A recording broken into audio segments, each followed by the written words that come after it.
জান্নাতে কারা যেতে পারবে এবং নামাজ পড়ার পদ্ধতি কী বা নিয়ম কী সে সম্পর্কিত আলোচনা আর বাকি অংশ। হে বিশ্বাসীগণ, তোমরা রুকু করো, সেজদা করো এবং রবের উপাসনা করো এবং সৎ কাজ করো যাতে সফলকাম হতে পারো। সূরা হজ আয়াত নম্বর ৭৭। পরিণামে তাদের সৎ কাজের জন্য আল্লাহ তাদের পুরস্কার দেবেন। কিসের জন্য পুরস্কার দিবেন? পরিণামে তাদের সৎ কাজের জন্য আল্লাহ তাদের পুরস্কার দিবেন। সূরা নূর আয়াত নম্বর ৩৮। তোমাদের মধ্যেও যারা বিশ্বাসী ও সৎ কাজ করে আল্লাহ তাদের ওয়াদা দিয়েছেন যে তিনি তার পৃথিবীতে প্রতিনিধিত্ব দান করবেন। সূরা নূর আয়াত নম্বর ৫৫। যারা তওবা করে ও বিশ্বাস করে ও সৎ কাজ করে আল্লাহ তাদের পাপ রাশি ক্ষমা করবেন। এটা আছে সূরা ফুরকান আয়াত নম্বর ৭০। যে ব্যক্তি তওবা করে ও সৎ কাজ করে সে সম্পূর্ণরূপে আল্লাহর অভিমুখী হয়। সূরা শূরা আয়াত নম্বর ৭১। তবে যে বাড়াবাড়ি করে এরপর মন্দ কাজের পরিবর্তে সৎ কাজ করে তার প্রতি আমি ক্ষমাশীল পরম দয়ালু। সূরা নামল আয়াত নম্বর ১১।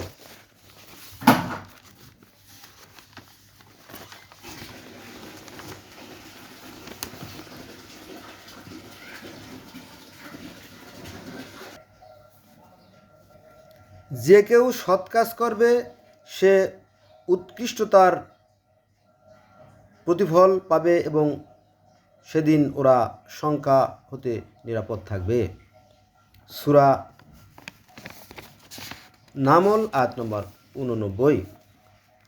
যে কেউ সৎ কাজ করে সে তার অপেক্ষা অধিক ফল পাবে। সূরা কাসাস আয়াত নম্বর ৮৪। এবং যারা বিশ্বাস করে ও সৎ কাজ করে আমি নিশ্চয়ই তাদের দোষ ত্রুটিগুলো ক্ষমা করে দেব, দূর করে দেব এবং তাদের কর্মের উত্তম প্রতিদান দেব। এটা আছে সূরা আনকাবুত আয়াত নম্বর ৭। যারা বিশ্বাস করে ও সৎ কাজ করে আমি অবশ্যই জান্নাতে তাদের জন্য সুউচ্চ প্রাসাদ দান করব যার পাদদেশে নদী প্রবাহিত। এটা আছে সূরা আনকাবুত আয়াত নম্বর ৫৮। আল্লাহ অবশ্যই সৎ কর্মীদের সঙ্গেই থাকেন।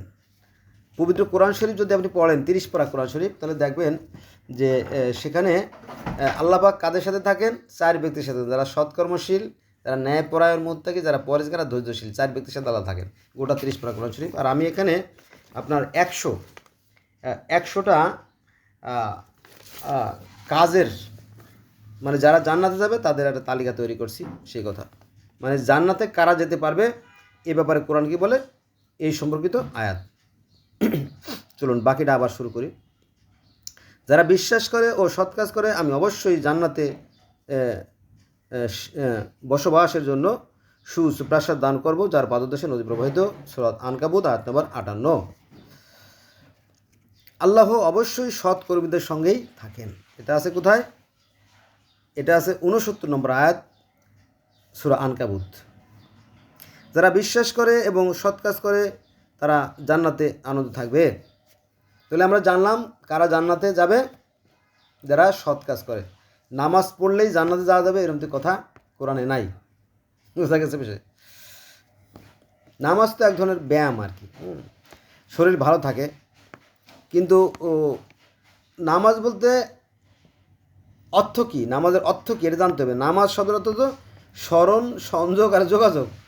যদি সত্যিকার অর্থেই কোনো মানুষ ইমানদার হয়ে থাকে, বিশ্বাসী থাকে, সে অন্যায় কাজ করতে পারে না। আর অন্যায় কাজ না করলেই তো, তাই না, সবাই তাকে ভালো বলবে, মানুষও ভালো বলবে, আল্লাহ তাকে ভালো বলবে। আর তার অবস্থান কোথায়? জান্নাতে। খুবই পরিষ্কার, তাই না? এটা কি যারা বিশ্বাস করছে এবং সৎ কাজ করছে তারা জান্নাতে থাকবে আনন্দে। এটা আছে সূরা রুম আয়াত নম্বর ১৫। যারা সৎ কাজ করে তারা নিজেদের জন্য সুখ সজ্জা রচনা করে। এটা আছে সূরা রুমের ৪৪ নম্বর আয়াতে। কারণ যারা বিশ্বাস করে ও সৎ কাজ করে তাদের নিজ অনুগ্রহে পুরস্কৃত করেন। সূরা রুম আয়াত নম্বর ৪৫। যারা বিশ্বাস করে ও সৎ কাজ করে তাদের জন্য আছে সুখ উদ্যান। সূরা লুকমান আয়াত নম্বর 8। চলে জান্নাতে কারা যাচ্ছে?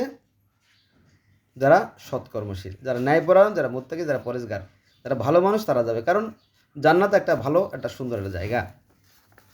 ওখানে চোর বাটপাড়ের কোনো জায়গা হবে না। যদি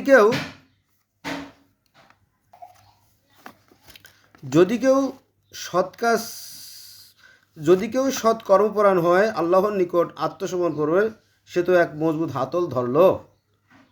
এটা আছে সূরা লুকমান আয়াত নম্বর 22। আমরা সৎ কাজ করব, নিশ্চয়ই আমরা দৃঢ় বিশ্বাসী হব। সৎ কাজ করলেই কি এটা প্রমাণিত হয় যে সে একজন বিশ্বাসী। এটা আছে সূরা সাজদা আয়াত নম্বর 12। যারা বিশ্বাস করে এবং সৎ কাজ করে তাদের কৃতকর্মের ফলস্বরূপ তাদের আপ্যায়নের জন্য জান্নাত হবে তাদের বাসস্থান। এটা আছে সূরা সাজদা আয়াত নম্বর 19। বন্ধুরা, পৃথিবীতে বর্তমানে 4300 ধর্মের সন্ধান পাওয়া যায়। পৃথিবীর প্রত্যেকটা ধর্মই এই সৎকর্মের কথাই বলে। বোঝা গেছে বিষয়টা? সত্য, সুন্দর, কল্যাণ, ন্যায় আর আদর্শের কথা বলে প্রত্যেকটা ধর্ম। চুরি, বাটপাড়ি, ছিনতাই, রাহাজারি, অন্যের জমি দখল, ঘুষ, সুদ, এগুলোর কথা পৃথিবীর কোনো ধর্মে নাই নাই নাই। বোঝা গেছে বিষয়টা? আচ্ছা, যারা সৎ কাজ করবে আমি তাদের দুবার পুরস্কৃত করব। এটা আছে সূরা আহজাব আয়াত নম্বর 31। ইহকালেও তাদের জন্য কি আল্লাহ পাক হেফাজত করবে, পরকালেও তাদের জন্য আছে মহা কল্যাণ। যারা বিশ্বাসী ও সৎ কর্মপরায়ণ তিনি তাদের পুরস্কৃত করবেন। এটা আছে সূরা সাবা আয়াত নম্বর 4। যারা বিশ্বাস করে ও সৎ কাজ করে তাদের জন্য বহুগুণ পুরস্কার পাবে। এটা আছে সূরা সাবা আয়াত নম্বর 37। যারা বিশ্বাস করে ও সৎ কাজ করে তাদের জন্য ক্ষমা ও পুরস্কার আছে। সূরা ফাতির আয়াত নম্বর 7। দোজখেরা বলবে, মুক্তি দাও, সৎ কাজ করব, পূর্বে যা করতাম তা ছেড়ে দেব। সূরা ফাতির আয়াত নম্বর 37। আমি সৎ কর্মপরায়ণদের পুরস্কৃত করে থাকি। কে বলতেছে? স্বয়ং আল্লাহ। এটা আছে সূরা সাফফাত আয়াত নম্বর 80। এভাবে আমি সৎ কর্মীদের পুরস্কৃত করি। সূরা সাফফাত আয়াত নম্বর 110। এভাবে আমি সৎ লোকদের পুরস্কৃত করে থাকি। এটা আছে সূরা সাফফাত আয়াত নম্বর 121। এভাবেই আমি সৎ লোকদের পুরস্কৃত করে থাকি। সূরা সাফফাত আয়াত নম্বর 131। যারা বিশ্বাস করে ও সৎ কাজ করে এবং যারা বিপর্যয় ঘটায় না তারা কি সমান?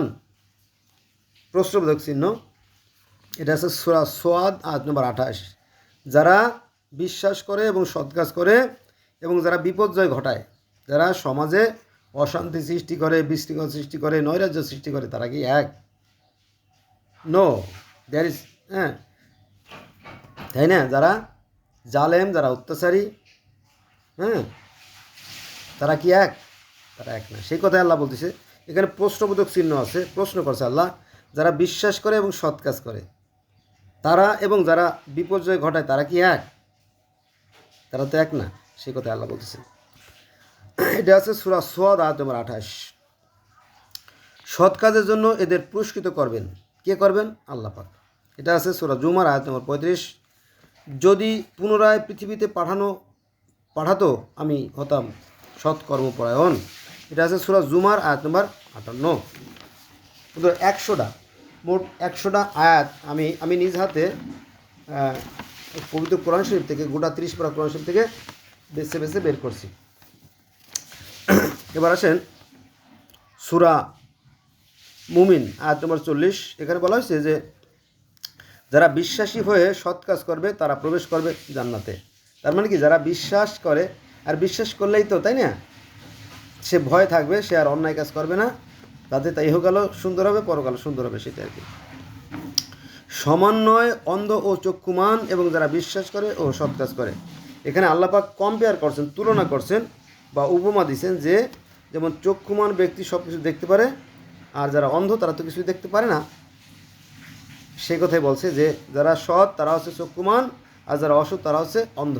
যেমন একটা ঘরে আলো জ্বলতেছে, ঘরে সব কিছু দেখা যায়, ফার্নিচার, কিন্তু একটা ঘরে বাতি জ্বলছে না, তো লাইট জ্বলছে না, সেই ঘরটা কি অন্ধকার, কিছুই দেখা যায় না। এই আর কি। আল্লাহ পাক কিন্তু একটা কথা বারবার বারবার বারবার বলছেন ঘুরিয়ে ফিরিয়ে, যাতে মানুষ বুঝতে পারে। বোঝা গেছে এইটা।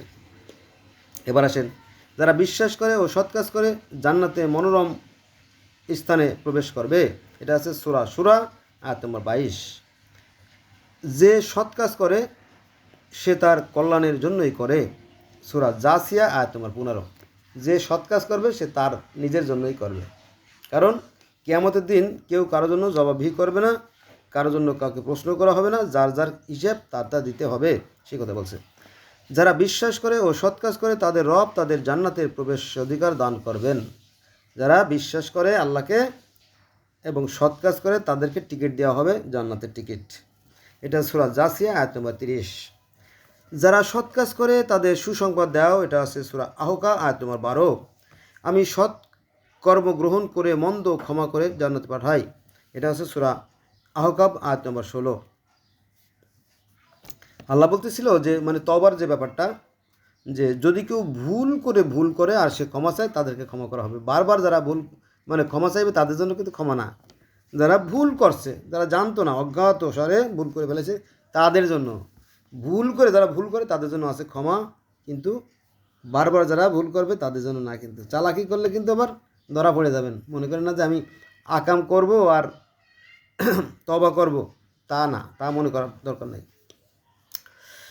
নিশ্চয়ই যারা বিশ্বাস করে এবং সৎ কাজ করে আল্লাহ তাদের জান্নাতে প্রবেশ করাবেন। এটা আছে সূরা মুহাম্মদ আয়াত নম্বর 12। যারা বিশ্বাস করে এবং মুমিন ও সৎ কাজ করে আল্লাহ তাদের ক্ষমা ও মহা পুরস্কারের প্রতিশ্রুতি দিয়েছেন। এটা সূরা ফাতহ আয়াত নম্বর, সূরা ফাতিহা না কিন্তু সূরা ফাতহ আয়াত নম্বর 29। যে ব্যক্তি আল্লাহতে বিশ্বাস করে এবং সৎ কাজ করে তার পাপ মোচন করা জান্নাতে প্রবেশ করাবেন। এটা আছে সূরা তাগাবুদ আয়াত নম্বর 9। যে কেউ আল্লাহর উপর বিশ্বাস করে ও সৎ কাজ করে তিনি তাকে জান্নাতে প্রবেশ করাবেন। এটা আছে সূরা তালা আয়াত নম্বর 11। যিনি মৃত ও জীবন তোমাদের পরীক্ষার জন্য সৃষ্টি করেছেন, কে কর্মে উত্তম। এই যে আমাদের জন্ম এবং মৃত্যু, এটা কেন আল্লাহ সৃষ্টি করছেন? আমাদের পরীক্ষা করার জন্য। কে কর্মে উত্তম। আপনি যদি ডাক্তারের কাছে যান তাহলে বলেন যে স্যার আমার রক্তটা টেস্ট করে দেন, তিনি কিন্তু কী করবে বলে দেওয়ার ক্ষমতা তার নাই। তিনি পরীক্ষা করে স্যালাইডে রক্ত নেয়, তারপর মাইক্রোস্কোপের নিচে নেয়, লাইট জ্বালায়, ফোকাস দেয় এবং তার ভিতরে জীবাণুর অনুপাত কী সেটা বের করে তারপর একটা রেজাল্ট তৈরি করে, জানেন তো, তাই না? এটা আর কি হুট করে বলে দেওয়া সম্ভব না। যিনি মৃত ও জীবন তোমাদের পরীক্ষার জন্য সৃষ্টি করেছেন, কে কর্মে উত্তম। এটা আছে সূরা মুলক আয়াত নম্বর 22।